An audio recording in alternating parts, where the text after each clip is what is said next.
All right, let's go, because you know what I came here to do. I don't get paid for overtime. I'm here to fight. One of the problems with going full Twitterson, as Shakur is doing now, is you leave yourself open to say something Ryan Garcia-ish, and you can get yourself in all sorts, depending on what you say. But they say all promotion is good promotion. And then you have to ask, do fighters lend too much time to social media, the trolls, etc., etc.? Could their time be served better? But that's between Shakur and his team. A lot of people are like, well, why is he going so crazy on social media, going back and forth with Cam and Mace, with members of the media, with the trolls, with fans? Ishe Smith, Andre Berto. He held a live on Twitter yesterday just talking to regular fans. Fans of the sport, fans of his, some of his detractors.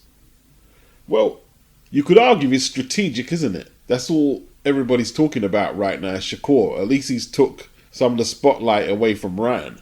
I mean, Ryan apparently broke into the mother of his child's apartment and damaged property. I don't know if that's true. But yeah, everybody needs a little break off Ryan now. So Shakur is the new target of attention.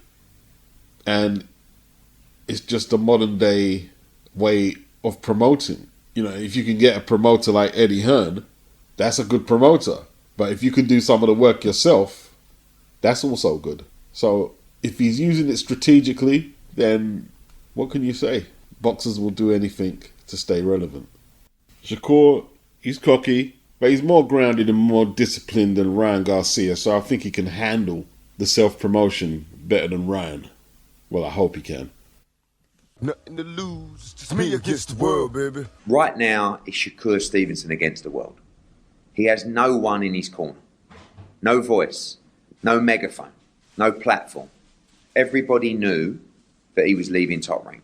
So Top Rank, Bob, are never going to say anything positive about him, and haven't since they knew that fact, which is probably like a year ago, right? The fact of the matter is, number one, he drew a really big crowd in Newark. Nothing was said. Number two, it's the highest ratings on ESPN this year. No one's saying anything about it. So the problem that Shakur has at the moment is he's spending his time on social media and Twitter fighting all his own battles.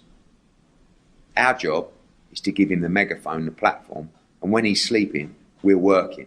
The promotional vehicle is working and it's firing on Shakur Stevenson. And it ain't difficult for me to make Shakur Stevenson a star. I mean, really, I think he's already a star, but there's so many more levels that he can go to, but he's doing it single-handedly. According to Eddie's highest viewing ESPN boxing event this year was Shakur Stevenson against Harutunian. Harutunian, not exactly a big name. So he's got the biggest viewing boxing event on ESPN against a no-name. And he drew a big crowd in Newark. Now, Bobby's trying to say that Lomachenko was a bigger fight for Tank Davis than Shakur Stevenson. Okay. I don't know. For some reason, Bob Arum and the Lomachenko fan base, they try and prop Loma up there like he has the elite superstar status. Now he's an elite boxer, but he doesn't have elite drawing power. 2019, when he came over to the UK, fought Luke Campbell, the O2 Arena sold out. Oh yeah, it's no mean feat. But pay-per-views, it done 250,000.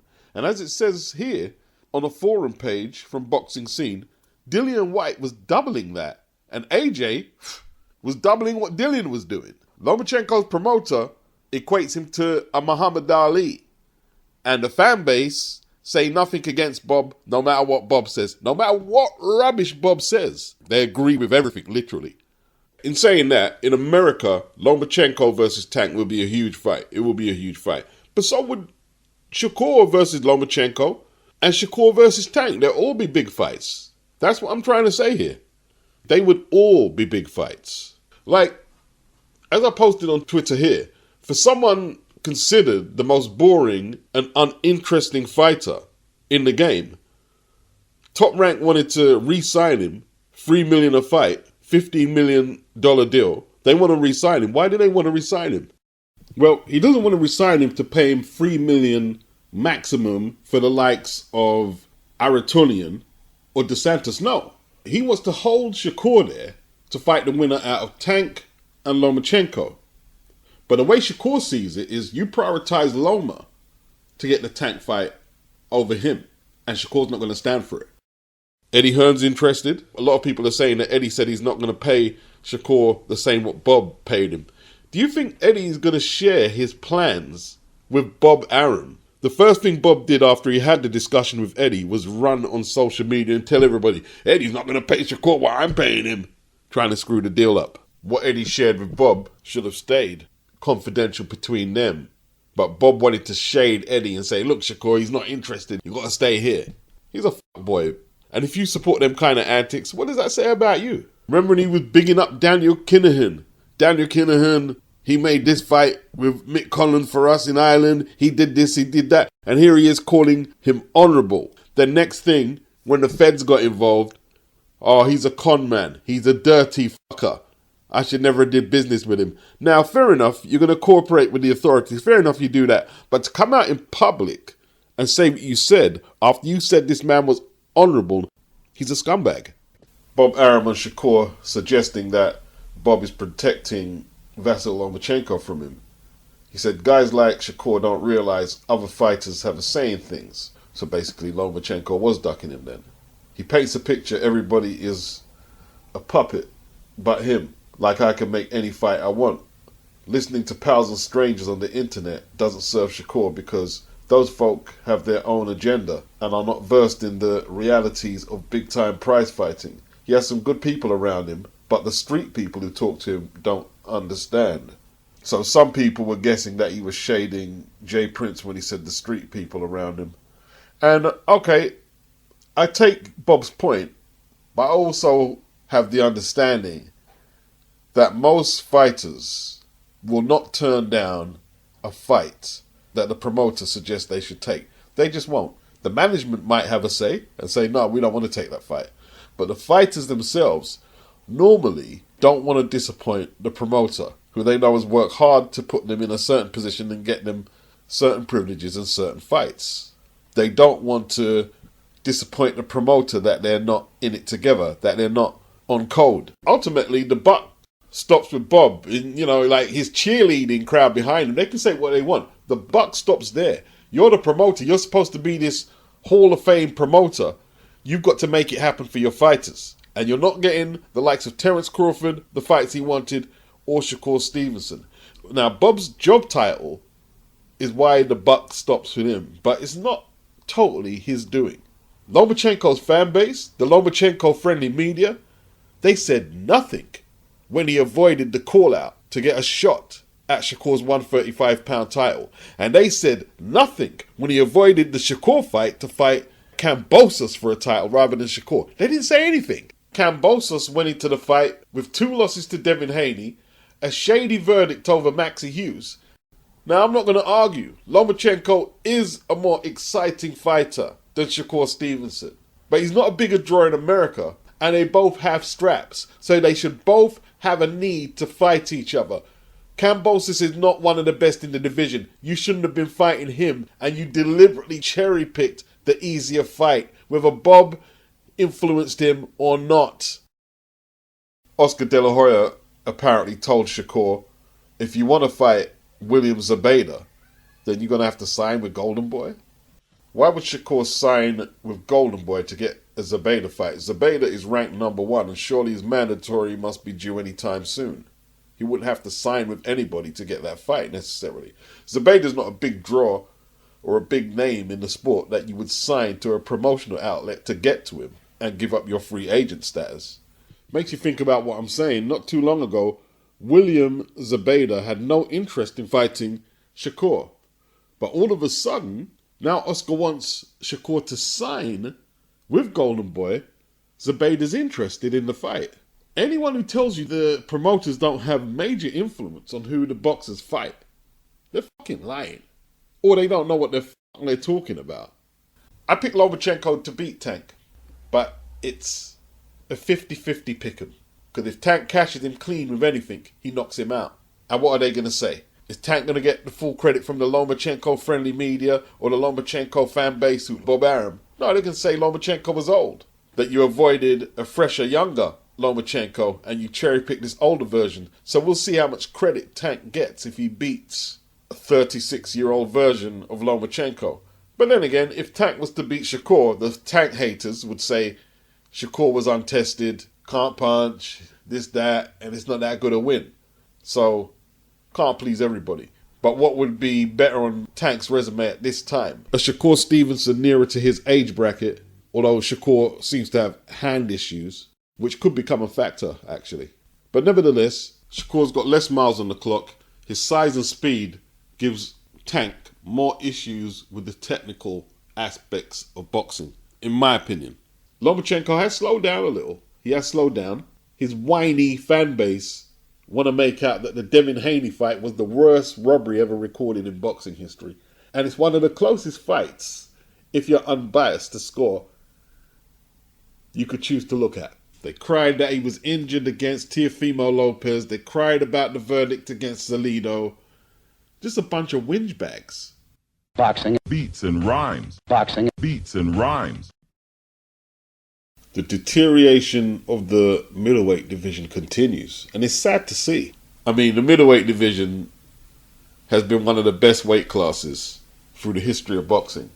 And to watch Janibek CONOR, 31 years of age, 15-0, 10 inside the distance, unified IBF and WBO champion from Kazakhstan, taking on Andrei Mikhailovic from New Zealand, 21-0, 13 inside the distance, 26 years of age.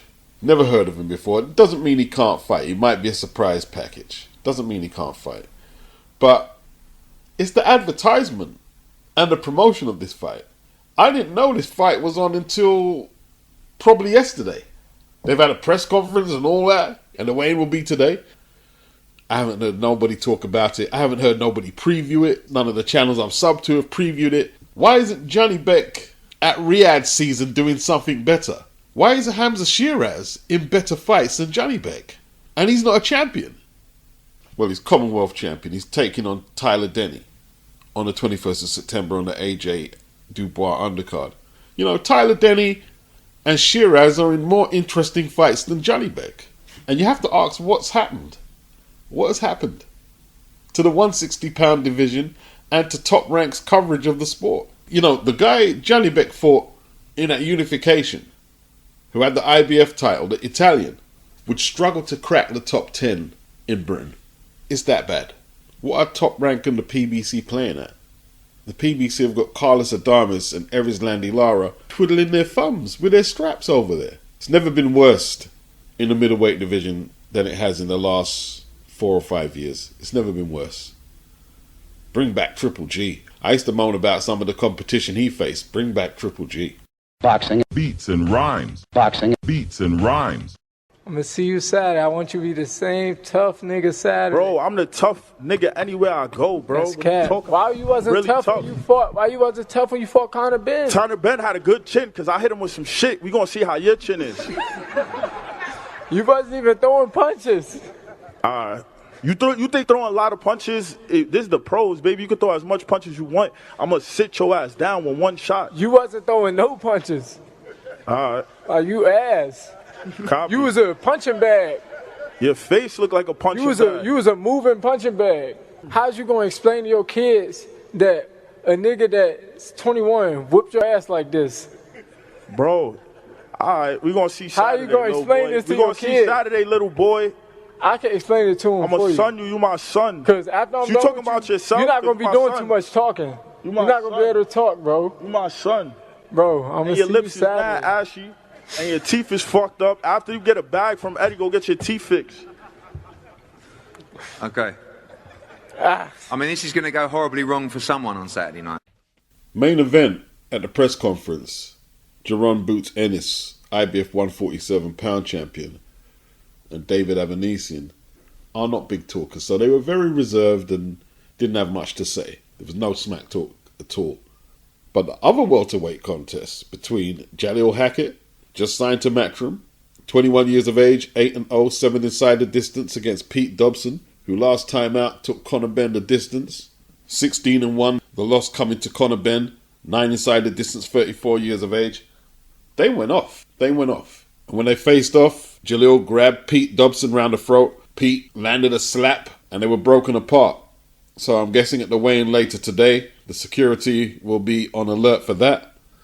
Pete Dobson gave Conor a good fight. He's had a full camp. Jalil, he likes the knockouts. He throws a lot of punches. He's very rangy, very tall.